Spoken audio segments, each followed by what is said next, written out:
देखिए, रिजर्वेशन की जो है वो 2 कैटेगरी है, एक वर्टिकल कैटेगरी और एक हॉरिजॉन्टल कैटेगरी। वर्टिकल कैटेगरी में कास्ट बेस्ड जो है रिजर्वेशन आता है, जैसे कि SC, ST, OBC and EWS.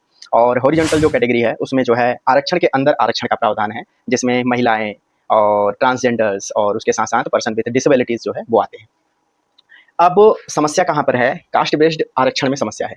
जो वर्टिकल रिजर्वेशन सिस्टम है उसमें बहुत ही सख्त नियम कानून होने चाहिए, नहीं तो इसका लाभ जो वास्तव में लाभार्थी है उस तक न पहुंचकर कुछ सीमित व्यक्तियों तक ही इसका लाभ हस्तांतरित होता है और उन्हीं की जो है विकास प्रक्रिया में भूमिका बनी रहती है। जबकि हमारा समाज जो है विविध प्रकार के जो है विविधताओं से भरा है, और उस विविधता में जो लोग पीछे हैं वो अति पिछड़े होते चले जा रहे हैं, और वो आगे उठने की, आगे आने की जो है उनका कोई भी व्यवस्था नहीं हो पा रही है। तो जो वर्टिकल रिजर्वेशन है, वर्टिकल रिजर्वेशन में जैसे 1992 में जो है ओबीसी का reservation Indira Sahni versus union of India जो है केस के माध्यम से जो है इसको इंट्रोड्यूस किया गया। इस आरक्षण के बाद 2019 में एक ईडब्ल्यूएस का रिजर्वेशन दिया गया इकोनॉमिकली वीकर सेक्शन के लिए। और जो 1992 का जो है कॉन्सेप्ट था ओबीसी के 27% रिजर्वेशन का, वहीं पर सुप्रीम कोर्ट ने क्रीमी लेयर का कॉन्सेप्ट दिया था, जिसमें कि जो क्रीमी लेयर कैटेगरी में आते हैं उनको 27% ओबीसी आरक्षण का लाभ नहीं मिलेगा। समस्या देखिए कहाँ है। समस्या यह है कि ये क्रीमी लेयर का कॉन्सेप्ट सिर्फ ओबीसी में ना होकर बल्कि सब जगह होना चाहिए, चाहे वो एससी रिजर्वेशन हो, चाहे एसटी रिजर्वेशन हो, चाहे जो भी हो। रिजर्वेशन को एक्सप्लॉइट करने, खत्म करने या उसके पक्ष में कोई भी नहीं है। अगर किसी से भी पूछा जाए, उनके सामने ये कह दिया जाए कि कोई एक व्यक्ति जो है वो दबा कुचला है, अति संवेदनशील है, पिछड़ा हुआ है, तो क्या आप नहीं चाहते कि वो भी आगे बढ़े? तो तुरंत वह व्यक्ति कहेगा नहीं, मैं चाहता हूं कि आगे वह भी बढ़े। वो चाहे जिस कैटेगरी कास्ट का हो, उससे मतलब नहीं है, लेकिन उसके अंदर इतनी इंसानियत, इतनी मानवता है, इतनी संवेदनशीलता है उसके अंदर कि वो तुरंत कहेगा नहीं, मैं चाहता हूं कि वह भी तरक्की करे। लेकिन जो लोग ऑलरेडी उसी कम्युनिटी एंड कास्ट में जो है बहुत ज़्यादा तरक्की कर चुके हैं, वही आरक्षण का लाभ लेते जा रहे हैं, और जो वास्तविक लाभार्थी हैं उन तक जो है लाभ हस्तांतरित नहीं हो पा रहा है। तो इस समस्या के समाधान के लिए यह जरूरी है कि आरक्षण में क्रीमी लेयर का कॉन्सेप्ट होना चाहिए। कहीं पर भी आप देखेंगे तो आरक्षण के वजह से जो है बहुत सारे जो है करप्शन इन्वॉल्व हो जाते हैं। जैसे मैं आपको बताऊं, UPSC, union public service commission, जिसमें आप सुनते होंगे कि पेपर बहुत, एग्जामिनेशन बहुत फेयर तरीके से होता है, उसमें जो है कभी पेपर लीक नहीं होता, बहुत सब कुछ अच्छे से होता है। फिर भी वहाँ पर फेक कैंडिडेट्स इन्वॉल्व हो जाते हैं। कहाँ इन्वॉल्व हो जाते हैं? आरक्षण के लाभ के चक्कर में। उनको पता है कि यूपीएससी एग्जाम कंडक्ट कराएगी, प्री का एग्जाम देंगे, प्री क्वालिफाई होंगे, उसके बाद हमारा मेंस होगा, मेंस क्वालिफाई होंगे तो इंटरव्यू आएगा। अब वो इस प्रथम चरण, द्वितीय चरण को जब क्रॉस कर गए हैं तो वो तीसरे चरण में पूरा प्रयत्न करते हैं कि हम यहाँ से जो है डिग्रेड ना हो, यहाँ से हमारा डाउनफॉल ना हो, यहाँ से हम नीचे ना जाए, नहीं तो फिर से हमको प्रीलिम से स्टार्ट करना पड़ेगा। तो वो क्या करते हैं, उनको इंटरव्यू से पहले बुलाया जाता है मेडिकल के लिए। मेडिकल के लिए अलग अलग हॉस्पिटल अलॉट किए जाते हैं, और उन हॉस्पिटल्स में जाकर उनको एक मेडिकल टेस्ट देना होता है, करवाना होता है मेडिकल टेस्ट। तो मेडिकल टेस्ट में क्या होता है कि अब वो वहाँ पर जाते हैं और अपना फेक सर्टिफिकेट बनवा लेते हैं, करप्शन करके। ऑब्वियस बात है, पैसे खिलाकर डॉक्टर को कुछ भी। तो अब यहाँ पर आप एक चीज़ महसूस करेंगे कि यूपीएससी कैंडिडेट, इन दोनों के बीच में खड़ा है एक तीसरा व्यक्ति, हॉस्पिटल। ये जो थर्ड पार्टी इन्वॉल्वमेंट है, यही करप्शन कर रहा है। इसी तरीके से आरक्षण में भी क्या है, आरक्षण में बहुत बार आप सुनते होंगे कि कोई व्यक्ति ईडब्ल्यूएस कैटेगरी में नहीं था, कोई व्यक्ति ओबीसी कैटेगरी से बिलोंग करता है, लेकिन वो क्रीमी लेयर में है, फिर भी उसको रिजर्वेशन मिल रहा है। कैसे? इसी तरीके से क्या है कि संस्था जो परीक्षा करवा रही है, कैंडिडेट, ये दो पार्टीज हो गई, तीसरी पार्टी हो गई स्टेट, जो रिजर्वेशन का सर्टिफिकेट इशू कर रही है।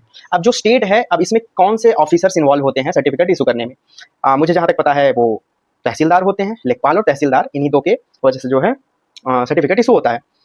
अब यहाँ पर अगर हम करप्शन इन्वॉल्व कर देते हैं, होता ही है, ऑब्वियस सी बात है, करप्शन इन्वॉल्व होता है तभी तो सारी समस्याएं उत्पन्न होती हैं, तो समस्याएं बढ़ जाती हैं। कोई फेक कैंडिडेट जो है वो रिजर्वेशन का लाभ प्राप्त करके एक सीट पर कब्जा कर लेता है, जबकि जिस व्यक्ति का जो वास्तविक हकदार था, जो लाभार्थी था, उसकी सीट वहां से छिन जाती है।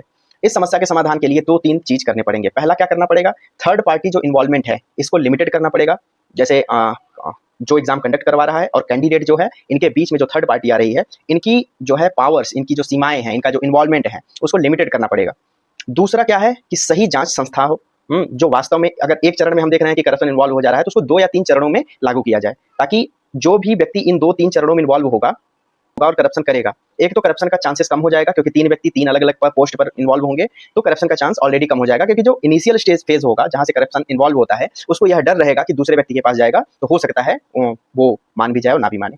तो ये समस्या जब आएगी तो करप्शन होना कम हो जाएगा। तो उसको 2 या 3 चरणों में डिवाइड किया जाए, और जो थर्ड पार्टी जो है इन्वॉल्वमेंट है, जहां से हम वेरिफिकेशन करते हैं कि कोई व्यक्ति क्रीमी लेयर में है या नहीं है, इसको रिजर्वेशन मिलना चाहिए या नहीं मिलना चाहिए, पीडब्ल्यूडी है कि नहीं, पर्सन विद डिसेबिलिटीज है या नहीं है।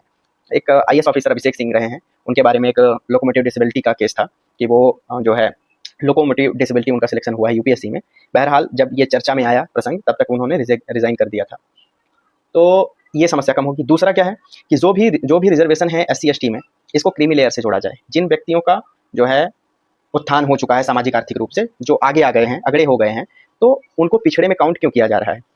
तीसरी समस्या क्या है कि हॉरिजॉन्टल जो रिजर्वेशन है, जो वास्तव में वंचना के शिकार हैं, जिनके पास तमाम प्रकार की सुविधाएं होते हुए भी वो आगे नहीं बढ़ पा रहे हैं, जैसे महिलाओं की सहभागिता हमारे देश में कितनी है। 2011 का अगर हम डेटा निकालें तो 48 पॉइंट समथिंग परसेंटेज जो है वो महिलाओं का है। तो उनके आरक्षण को हमको इन्हांस करना पड़ेगा, और सिर्फ एक सेक्टर में, सिर्फ एजुकेशन सेक्टर में नहीं, जॉब सेक्टर में नहीं, बल्कि मल्टीपल सेक्टर में उनका प्रतिनिधित्व बढ़ाना पड़ेगा। दूसरा हो गया जो ट्रांसजेंडर है, उनका भी प्रतिनिधित्व बढ़ाना पड़ेगा, क्योंकि किसी का भी शोषण समाज में हो वो उचित बात या अच्छी बात नहीं है किसी भी राष्ट्र के लिए। तीसरी चीज क्या है कि जो लोग PWDs हैं, पर्सन विथ डिसेबिलिटीज हैं, हम देखते हैं कि उनकी सारी उम्मीदें, उनका सारा होप जो है वो छिन जाता है कि ना तो वो पढ़ पाएंगे, ना आगे बढ़ पाएंगे, ना ही जीवन में कुछ कर पाएंगे। तो ऐसे व्यक्तियों को हमको आगे लाना चाहिए, ऐसे लोगों को हमको जो है वास्तविक लाभ हस्तांतरित करना चाहिए। ये 3 बिंदुओं पर विचार होना चाहिए। पहला जो है, जो थर्ड पार्टी इन्वॉल्वमेंट है किसी भी सर्टिफिकेशन को के इशू में, उसको जो है 2 से 3 चरणों में विभाजित करना चाहिए। दूसरा, जो रिजर्वेशन अभी चल रहा है उसमें प्रत्येक रिजर्वेशन के स्टेज में क्रीमी लेयर का कॉन्सेप्ट जरूर होना चाहिए। तीसरा, जो हॉरिजॉन्टल रिजर्वेशन है इसको जो है हमें स्ट्रेंथन करना चाहिए। मुझे लगता है ये 3 चीजें रिजर्वेशन सिस्टम में होनी चाहिए, तभी वास्तव में रिजर्वेशन सिस्टम सशक्त होगा, वास्तविक व्यक्ति तक लाभ हस्तांतरित होगा, और समाज सशक्त होगा हमारा, और राष्ट्र सशक्त होगा। आपके क्या विचार हैं आप कमेंट बॉक्स में लिखिए, फिर आगे की बात करेंगे। थैंक